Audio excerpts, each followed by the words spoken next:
De nuevo hemos vuelto somos un grupo tan ocupado que nos vamos turnando en las ausencias. Hemos bajado a 2 de nuevo, pero seguimos en los mismos temas. Lo que estuvimos tratando la semana pasada, aquella especie de deconstrucción del ídolo de la ciencia en cuanto a su enfrentamiento con la fe, parece que ha tenido muy buena aceptación. Hemos recibido comentarios sobre eso y tanto así que queremos entrar un poco desde otros ámbitos de la ciencia. Sí, estuvimos hablando un poco desde la física, que la ciencia física en este momento apunta hacia la existencia de Dios, desde el momento en que prácticamente podemos decir demuestra, porque no podemos decir la física no demuestra nada, porque la física nunca puede llegar a una conclusión definitiva. Pero apunta a que el universo ha empezado a existir y, por tanto, si ha empezado a existir, la pregunta es ¿por qué? Y la única respuesta posible sería que ha sido por casualidad, por azar, pero por azar de la nada no puede surgir nada. Entonces, necesariamente tenemos que ir a la hipótesis de que hay una realidad que es desde siempre, que por tanto no que dice que existe, no, sino que es desde siempre y que ha dado origen al universo. Tanto es así que estas teorías, por los regímenes totalitarios y ateos, por ejemplo el nazismo o el comunismo, persiguieron a los científicos que defendían esta postura de que el universo había tenido un comienzo. Claro, porque les mochaban el negocio. Obviamente. Bueno, vamos a ver desde qué otros aspectos ámbitos de la ciencia podemos. Por ejemplo, me estaba mencionando la matemática, me estaba mencionando la biología. Y la biología. Vamos a intentar ver desde estos dos ámbitos y qué podemos decir. Primero, desde el punto de vista matemático, podemos deducir que el universo empezó a existir. No puede ser infinito, porque el infinito, que se llama infinito actual, no puede existir. Antes tenemos que distinguir qué es lo que entendemos por infinito. Por ejemplo, tenemos lo que podemos llamar infinito ilimitado. Cuando hablamos, vamos a poner un poder infinito, sabiduría infinita, etc. Eso es un modo de hablar que no tiene una realidad concreta. Luego tenemos lo que se llama el infinito potencial. Es cuando hay una serie que progresa infinitamente sin alcanzar nunca el final. Por ejemplo, la sucesión de los números. Yo siempre puedo estar... Los números periódicos, el 3, 3, 3, 3, 3... No, 1, 2, 3, 4, 5, 6, 7, 8, 10, las 100 números, yo tendría nunca llegar al final, puedo estar infinitos días, infinitos segundos, contando números, añadiendo números y nunca llegar al final. Entonces tiene que estar infinitas vidas para poder llegar al final y nunca llegaremos al final. Pero claro, esto es solamente algo conceptual, eso no está en la realidad. La muestra más clara de que esto es un concepto que no se ajusta a la realidad es la flecha lanzada que antes de llegar tiene que recorrer la mitad del recorrido y luego la mitad de la mitad y luego y así infinitamente. Pero el hecho es que la flecha llega. Al objetivo que le hemos marcado. Y luego tenemos lo que se llama el infinito actual, que sería una serie en la que el número de sus miembros es realmente infinito. Por ejemplo, infinitas estrellas, infinitos universos, infinitas estas cosas. El asunto es que nosotros, ese concepto de infinitas estrellas está en relación a nuestra incapacidad de contarlas. Obviamente, claro. Pero, más que que las estrellas sea un número infinito, es más bien una incapacidad nuestra de llegar a ese... De hecho, hemos contado las estrellas que hay en el universo. No tengo aquí la cifra exacta, pero más o menos se sabe cuántas estrellas hay en el universo. Muchísimas, pero limitadas.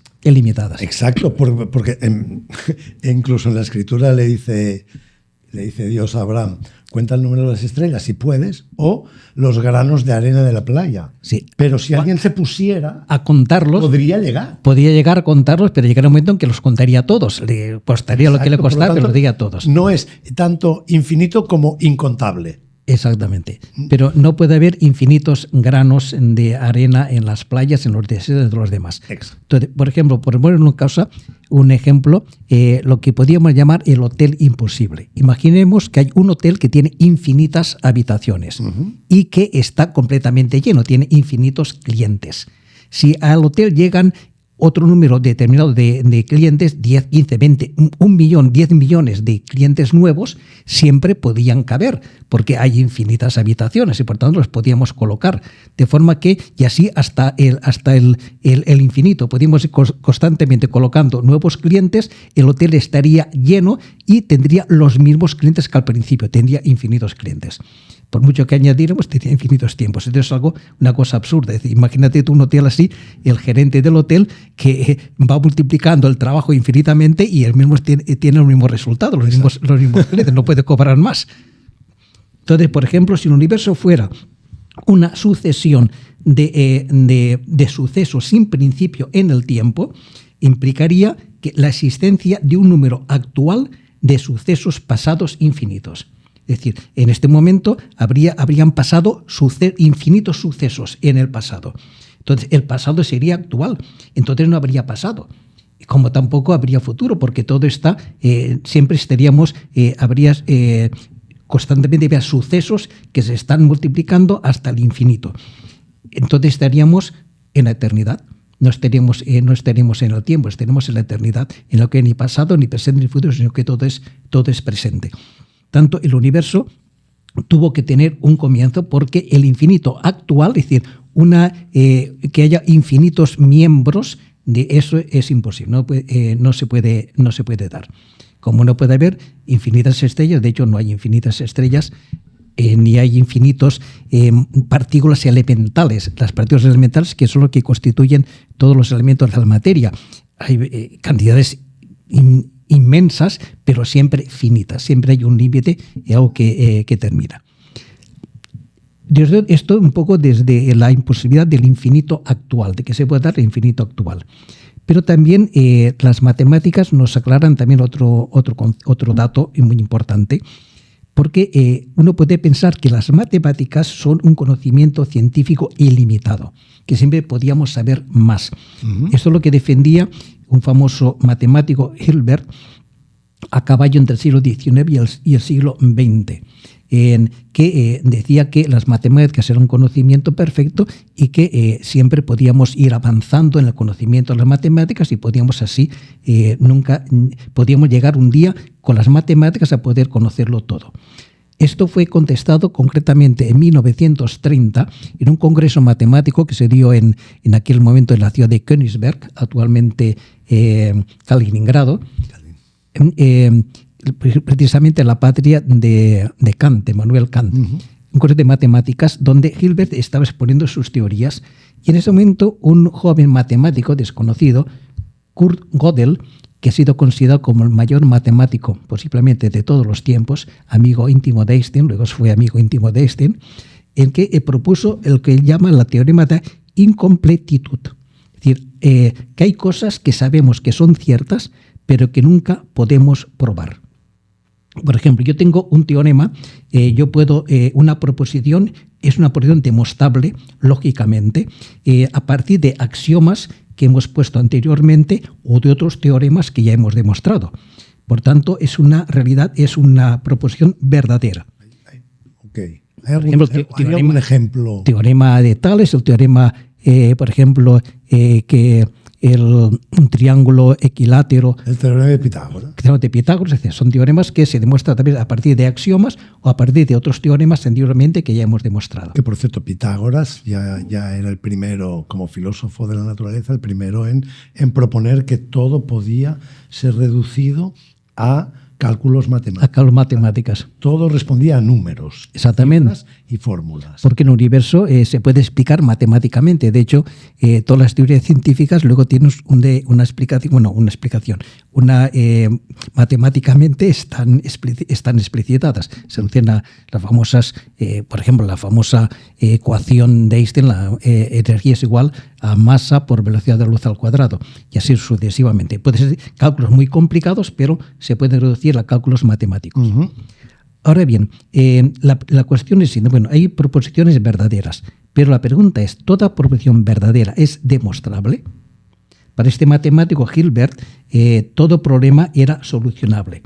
Pero Gödel dice lo siguiente: ninguna explicación de la realidad puede ser completamente cerrada, y toda explicación es incompleta si no invocamos una instancia superior.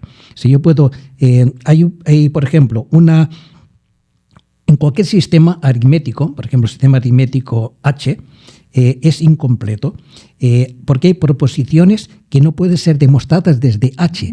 Hay que acudir a una instancia superior, la instancia superior I o lo que sea. Y además, en esta instancia superior I habrá también verdades que no pueden ser demostradas desde I. Habrá que ir otra, a la F, Z, y así sucesivamente. Tanto si la aritmética es consistente, el teorema de su propia consistencia es indemostrable. Es lo mismo que todo sistema lógico es incompleto, porque hay verdades que son, pero no pueden ser demostrados. Por ejemplo, la inteligencia artificial de que tanto se está hablando ahora en este momento no puede demostrarlo todo, porque la inteligencia artificial se basa a base de datos que nosotros le colocamos. Pero hay situaciones, por ejemplo, que solamente el espíritu humano lo puede hacer, que reconoce como verdades indemostrables, verdades que no son entidades abstractas. Por ejemplo, la existencia del alma o el pensamiento o la propia existencia de Dios. Tanto esto es una realidad superior que una inteligencia artificial que se basa a deducir lógicamente a partir de unos axiomas que hemos colocado no puede llegar. La misma inteligencia emocional de la que tanto se habla hoy en el ámbito de la pedagogía, de la psicología, está fuera del ámbito de la inteligencia artificial. Es puramente humana. Exacto. La inteligencia emocional. Entonces, no es evaluable en esos términos. Sí, por tanto, todo conocimiento necesita ir siempre más allá. Eso lo podemos ver en los casos de las paradojas. Vamos a poner un ejemplo que se pueda entender mejor. Por ejemplo, la paradoja de Pinocho. Sabemos nosotros que a Pinocho le crecía la nariz cuando mentía, cuando decía una mentira. Uh-huh. Bien, ahora Pinocho dice, me va a crecer la nariz. ¿Qué ocurre en ese caso? Si le crece la nariz, dijo la verdad, por tanto no tendría que haberle crecido la nariz. Si no le crece la nariz, dijo mentira, por tanto tendría que haberle crecido la nariz. Uh-huh. ¿Cómo resolvemos esto? Desde este punto, desde este parámetro no se puede resolver, habrá que acudir a otra instancia superior.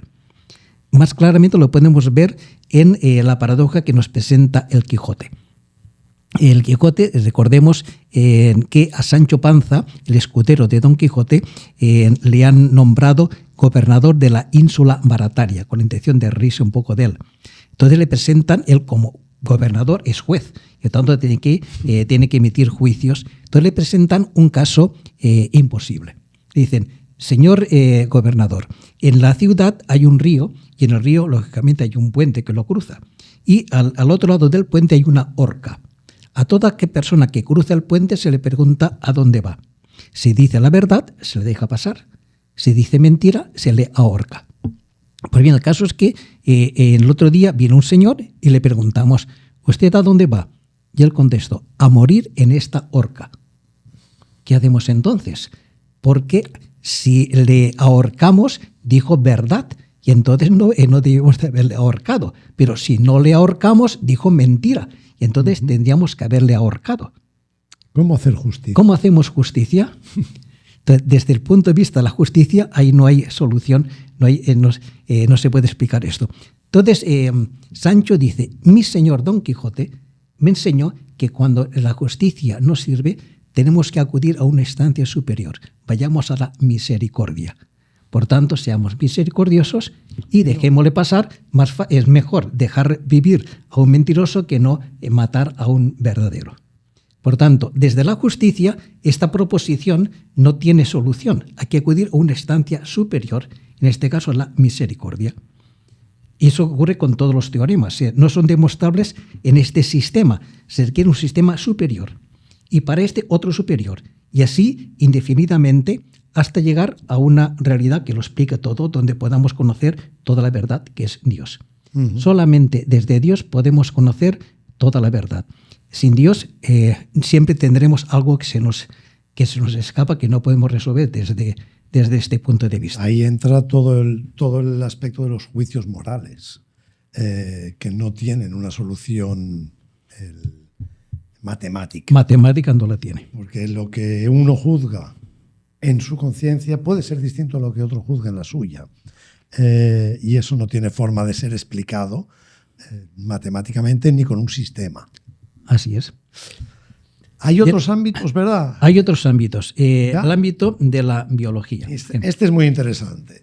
Por ejemplo, todos sabemos en este momento que hay un sistema que es la evolución, que descubrió el señor Darwin, y que prácticamente es admitido por todo el mundo. Pero la evolución no desmiente la existencia de Dios, antes al contrario, la refuerza. Porque todos han oído hablar de Darwin, pero ¿qué propone Darwin? Darwin propone que en las diferentes especies que existen actualmente no siempre han existido de la misma manera, sino que han evolucionado de especies anteriores. Y a través de una selección natural. Exacto. En la que las especies más adaptadas o más fuertes predominaban sobre las más débiles. Las débiles desaparecían y predominaban las más fuertes. Y así sucesivamente. Y además que dentro de cada especie, la misma especie iba evolucionando en función de las necesidades. Exacto, iba adaptándose a esas nuevas necesidades. Ponía el tema de la jirafa y el cuello, y también proponía que el hombre pues cambiara mucho. De hecho, el hombre está perdiendo vello. Sí. Las uñas pronto no existirán. El ejemplo de la muela del juicio. Sí, en realidad es el apéndice, por ejemplo, que es un reflejo de algo anterior que ya no se usa, por tanto va perdiendo va desapareciendo. Hablan del dedo meñique, que es absolutamente inútil, dicen por ahí, y que en unos cientos de años también irá desapareciendo. Ok, son teorías. Bien, son teorías. Ahora bien, eso no desmiente en absoluto la existencia de Dios, porque ¿cómo podemos nosotros imaginar a Dios? Dios, por poner una idea, podemos imaginar un programador, una persona que hace un programa de computación. Muy bien. ¿Qué hace un programador? Diseña un programa. Una vez configura este programa, ya solamente tiene que hacer una cosa, darle al Enter, y el programa se va desarrollando según los elementos que ha colocado el programador. Pues muy bien, Dios perfectamente podía, y de hecho, de así manera, así como lo explica el Génesis. Dijo Dios, hágase. Y se hizo. Dios ha hecho un programa, ha diseñado cómo debe ser el universo y su evolución, y ha hecho simplemente hágase. Y ahora tanto el universo se va desarrollando según los elementos que Dios ha colocado en ese programa. En el episodio anterior estuvimos hablando del ajuste fino del universo, como hay una serie de constantes que tienen unos números que aparentemente no tienen por qué tienen que ser esos números, no tienen lo que, sin embargo, son así y no se pueden variar, no se pueden cambiar. De forma que si cambiáramos mínimamente uno de ellos, el universo sería completamente diferente. Tanto, alguien ha tenido que ajustar estos elementos para que el universo se desarrolle tal como nosotros hoy lo conocemos. Por tanto, Dios muy bien podía haber hecho un programa, digamos así, del universo y simplemente ha dicho hágase y punto, y el universo se va desarrollando según ese programa. De forma que en ese caso todo el universo depende de Dios, porque sin Él no existiría. Pero al mismo tiempo es autónomo. Dios le ha dado la autonomía para que se desarrolle según sus propias leyes que ha puesto Él mismo. Por tanto, la evolución perfectamente cabe incluso es más, digamos así, más adaptada a la existencia de Dios que no el otro tema. Pero entonces la evolución, haciendo el recorrido a la inversa, tiene ¿qué dice del origen del ser vivo? Bien, bueno, antes del ser vivo debemos saber, el problema del evolucionismo no es la evolución como tal, que es una teoría científica prácticamente aceptada por todo el mundo, pues de hecho las especies y el mundo va evolucionando.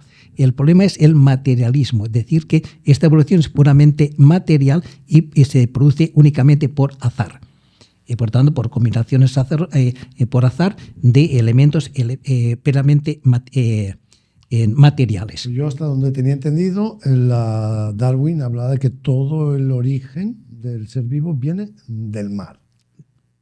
Sí. Y de una... Bueno, de una especie de sopa cósmica. Exacto. Que por cierto no se encuentra de ninguna parte y que se han intentado hacer experimentar, reconstruir teóricamente esa especie de sopa porque decía que a través de los rayos, la energía eléctrica de los rayos iban a producir todos estos elementos. Se han hecho experimentos de ese tipo, nunca se ha conseguido absolutamente nada y de hecho se han abandonado este tipo de experimentos porque han visto que por ahí no hay ninguna... es un camino cerrado. Uh-huh. Pero antes de esto, tenemos que tener en cuenta que la teoría darwiniana de la evolución es incompleta, ha sido contestada de muchas maneras. Por ejemplo, desde el descubrimiento de las leyes de la genética o los descubrimientos, por ejemplo, de las leyes de Mendel, que fueron posteriores a la aparición del evolucionismo de Darwin, que de alguna manera modifican y aparecen unas realidades que no explica la teoría de la evolución de la selección natural del más fuerte.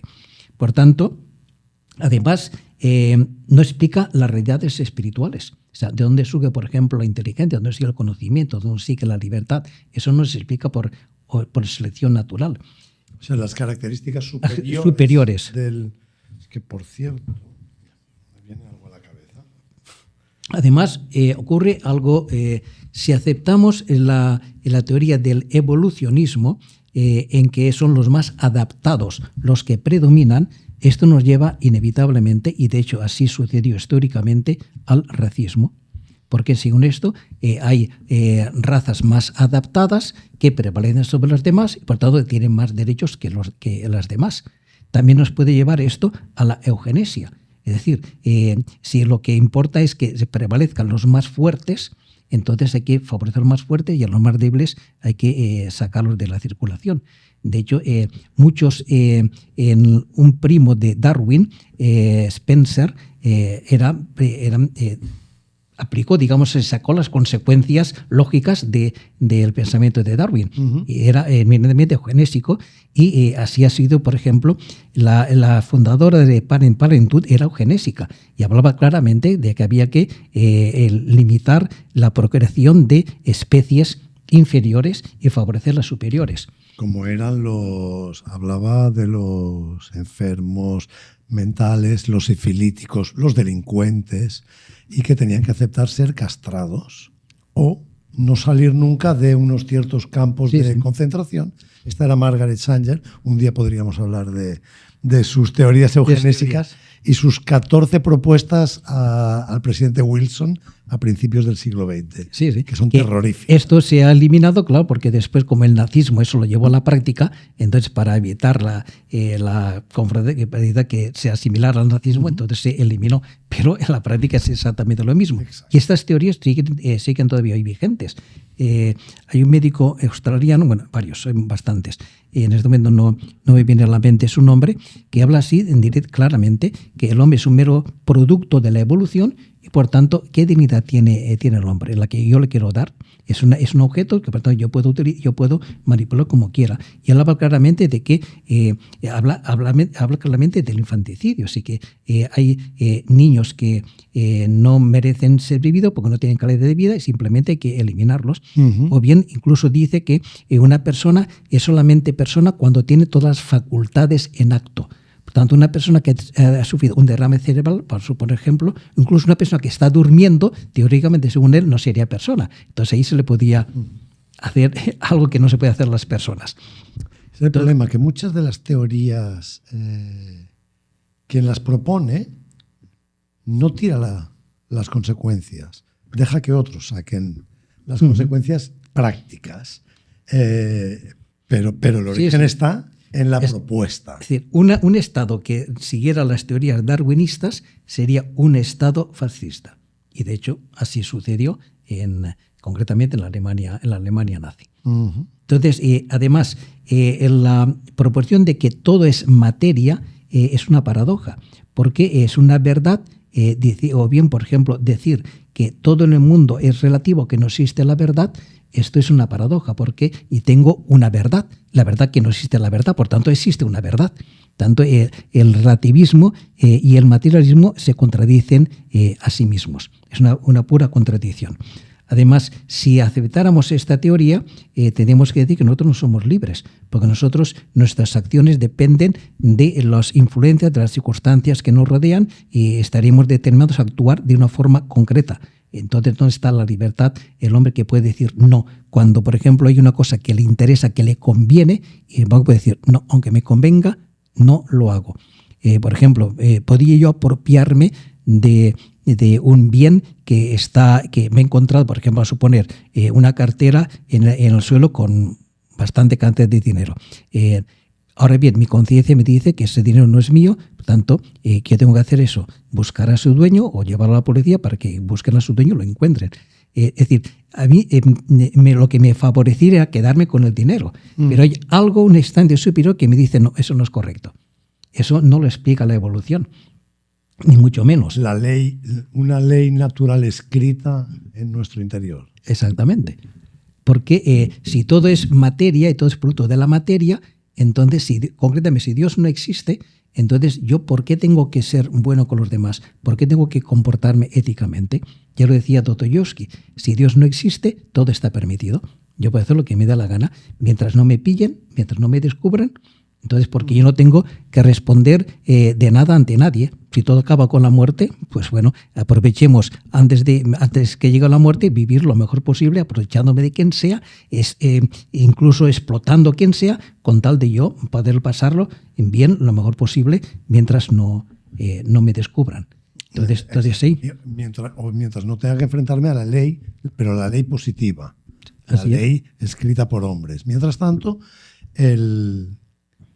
lo importante, porque los valores tienen que aparecer, solo que son sustituidos si los vaciamos. Ese hueco tiene que ser llenado. Sí. Y ahora, lo importante es ser auténtico. ¿Y qué significa ser auténtico? Hacer según lo que a mí me apetece, porque entonces si no hago lo que me apetece, entonces no soy auténtico, no soy yo mismo. Pero siempre puedo decir que, aunque me apetezca, yo sé que no me conviene. Y entonces no hago lo que a mí me apetece.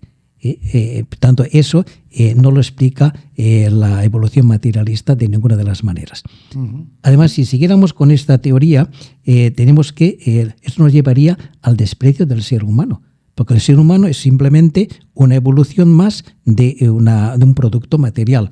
Por tanto, es un objeto. Un objeto yo lo puedo usar, yo lo puedo utilizar, yo puedo hacer con él lo que quiera. Entonces, un objeto es según su utilidad, me conviene o no me conviene. Si este objeto me es útil, lo acepto. Que me es inútil, lo boto y lo tiro porque no sirve para nada. Y esto también nos llevaría a que hay distintas vidas humanas que tienen distinto valor. A mí me sorprende, porque el hecho, hay dos formas. Una es rebajar la dignidad del ser humano y otra es pretender aumentar ciertas dignidades. Creo que era en España, donde se propuso como siguiente paso dentro de propuestas de ley, y no hablo de hace tanto, el elevar el rango de los primates mayores a la dignidad de persona y sujetos a derechos. Cuando hablamos de primates mayores hablamos de gorilas, orangutanes y chimpancés. Darles el rango de persona. Así es. Sí, estaba esa propuesta. Mientras que a las personas verdaderas se les quita el rango de personas. Por ejemplo, los niños por nacer. Como como se decía, que en este momento, por ejemplo, dañar un huevo de águila, eso es un delito terrible, pero asesinar a un niño en el vientre de su madre, eso es un derecho. Entonces, este contrasentido, este absurdo, ¿de dónde sale este absurdo? Bueno, este absurdo se queda muy claro y reflejado en la actual ley animalista, que hay, bueno, que hay en España. Perdón, Barry, te digo una ridícula. Mira, te digo una anécdota. El alcalde de Madrid, Almeida, por solidaridad con Valencia, no recuerdo por qué motivo, propuso hacer una mascleta en Madrid. Sí. Una mascleta, para que lo entiendan, es una práctica pirotécnica en la que hay mucho ruido. Entonces, petardos, sí. Ruido, cohetes y... Pues bien, los animalistas protestaron porque el ruido iba a molestar a los animales por tanto... el Parque del Retiro y en Madrid. También porque iba a molestarles el ruido, por tanto, para proteger la intimidad de los animales, para que no fueran molestos por el ruido que iba a producir la mascleta, había que eliminarla. Sí, pero el absurdo aparece...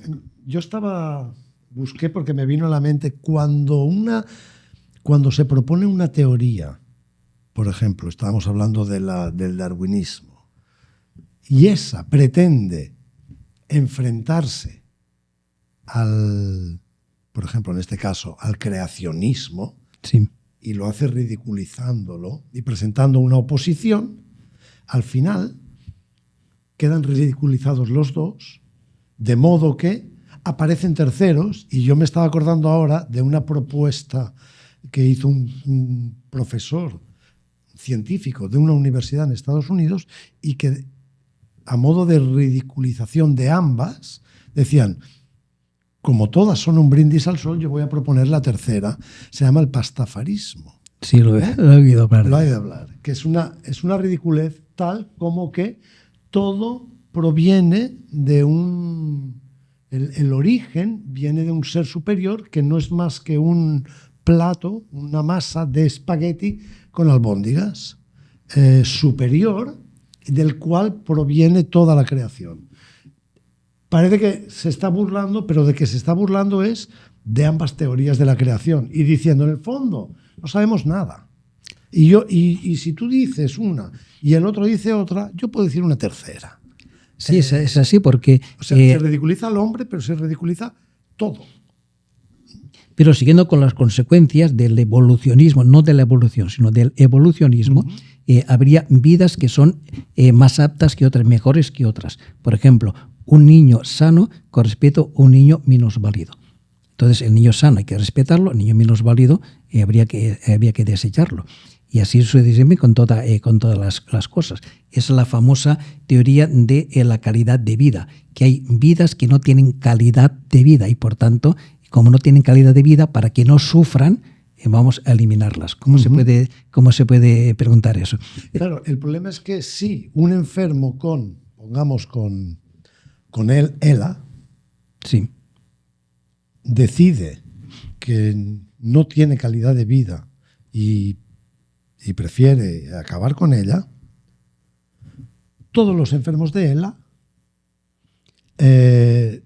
pueden sentirse ofendidos. Claro. ¿Cómo que dices que no es calidad de vida? Yo vivo feliz con mi enfermedad.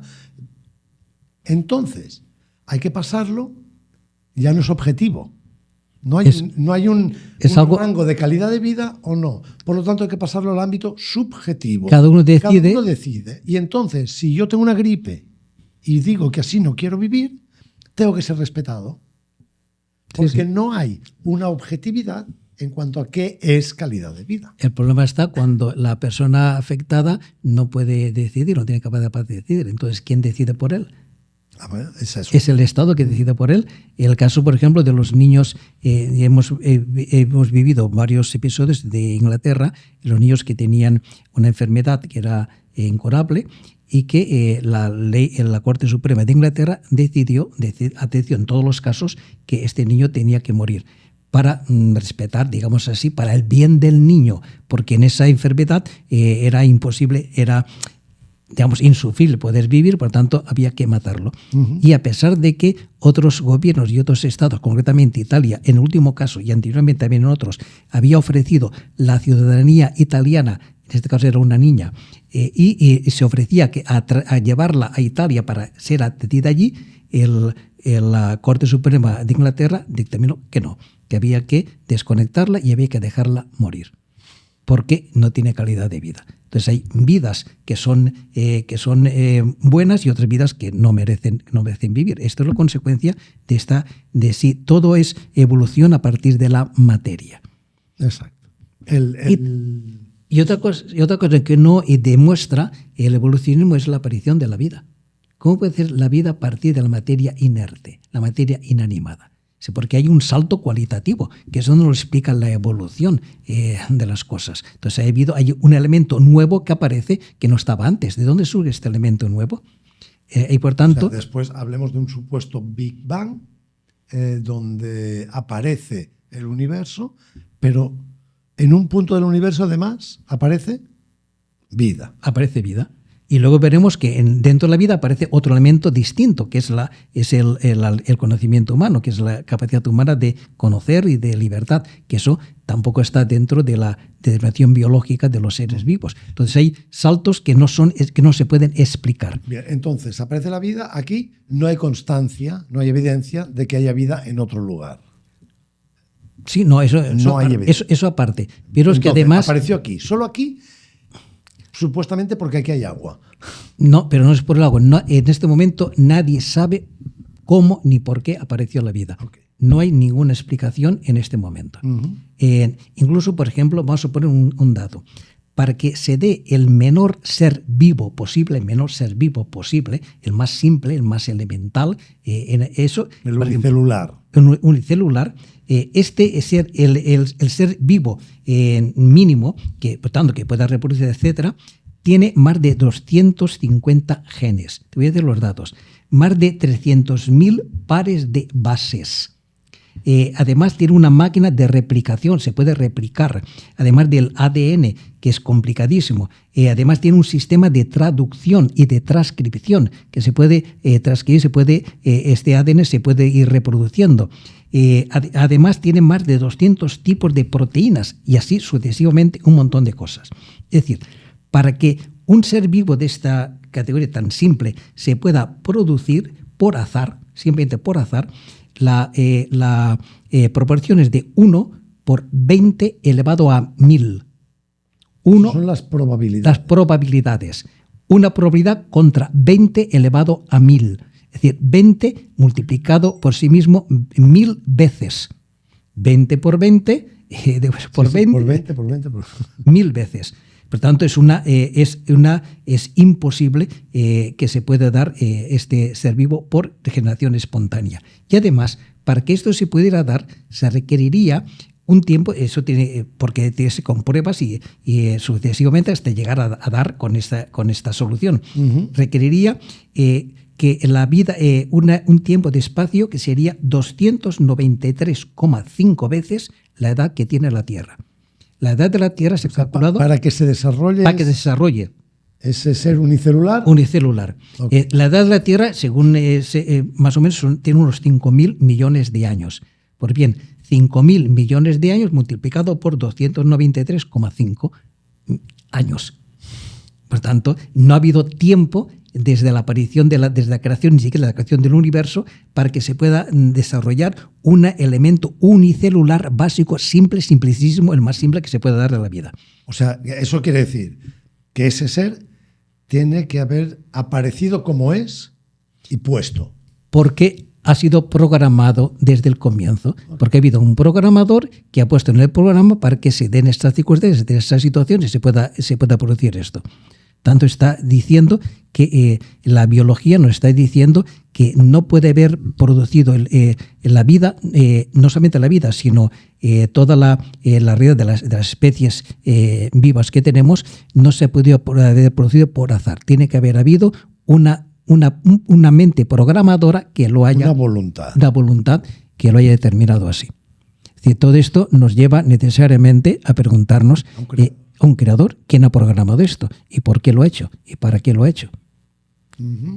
Es decir, que y así podríamos seguir hablando de un montón también de datos, de elementos, tanto desde la biología, de las matemáticas, desde la física, que vimos otro día, que todo nos apunta a una realidad, que este mundo no ha podido producirse por azar. Este mundo ha tenido un comienzo. Y eso lo podemos ver porque está digamos así, prácticamente demostrado físicamente. Repito, toda teoría científica no podemos darla por definitiva porque siempre puede haber una observación ulterior que de alguna manera desmienta la explicación de la realidad del universo. Pero en este caso lo que hay que hacer sería revisar la teoría, pero habría que buscar otra teoría. Y ver, en ese sentido, nunca podríamos decir que esta teoría es la verdad, porque para eso tendríamos que conocer todos los fenómenos que se han producido y que se producirán hasta el fin del mundo, cosa por tanto imposible.